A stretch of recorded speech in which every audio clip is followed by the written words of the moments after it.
قاتل نبيك وآل نبيك عليه وعلى. اللهم إني أتقرب إليك في هذا اليوم وفي موقفي هذا براءة منه واللعنة عليهم وبالمضاد وآل محمد وآخر تاب له على ذلك.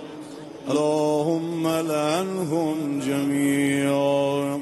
السلام عليك يا أبا عبد الله وعلى الليل والنهار ولا جعله الله آخرا ثم الثانية والثالث والرابع.